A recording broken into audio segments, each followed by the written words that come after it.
Hi అండి. మనం ఇంట్లో దీపం వెలిగిస్తుంటాం కదా. వెలిగించినప్పుడు దీపం కుందులు ఒత్తి మొత్తం అయిపోయి దీపం కుందు ఇలా నల్లగా అయిపోతుంది. అలాగే మనం ఎప్పుడైనా యూజ్ చేయకుండా పక్కకు పెట్టేసినా సరే వాష్ చేయకుండా ఇలా అయిపోతుంటాయి. అలాంటప్పుడు నీట్గా క్లీన్ అయిపోయి జిడ్డు లేకుండా తలతల మెరుస్తూ ఉండాలంటే నేను చెప్పే ఈ ట్రిక్ ఫాలో అవ్వండి. సరుపు, మనం ముగ్గు వేస్తుంటాంగా, ముగ్గు, నిమ్మకాయ ముక్క తీసుకోవాలి. తీసుకొని ఈ కుందులు మనం ఎలా రుద్దుకోవాలో చూపిస్తాను చూడండి. ఫస్ట్ నిమ్మకాయ ముక్కకి కొంచెం సరుపు, కొంచెం ముగ్గు ఇలా అద్దండి. అద్దేసి దీపం కుందుకి బాగా రుద్దాలన్నమాట. చూడండి నేను ఎలా రుద్దుతున్నాను, మీరు కూడా అలా రుద్దండి. క్లీన్ అవుతుంది. మొత్తం నీట్గా రుద్దేసేయాలండి. చూడండి ఎంత నీట్గా అయిపోయిందో.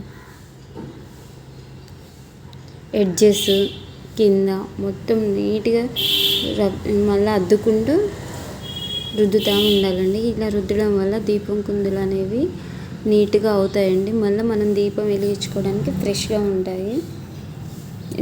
ఎంత జిడ్డైనా సరిపోతుందండి. సరుపు, ముగ్గు అండ్ నిమ్మకాయ చెక్క, వీటితోటి మనం ఇంట్లో ఈజీగా దీపం కుందులు అనేవి క్లీన్ చేసుకోవచ్చండి. మన ఇంట్లో పీతాంబరి ఉంటుంది, ఒక్కొక్కసారి ఉండదు. అలాంటి టైంలో ఇలా మనం యూజ్ చేసుకుంటే సరుపు, ముగ్గు, నిమ్మ చెక్కతోటి ఇలా రుద్దుకుంటే దీపం కుందులు తలతల మెరుస్తాయండి. చూడండి ఎంత నీట్గా ఉన్నాయో. ఇందులో ఒక కుందుకి కొంచెం మచ్చ ఉందండి, అది జిడ్డు కాదు,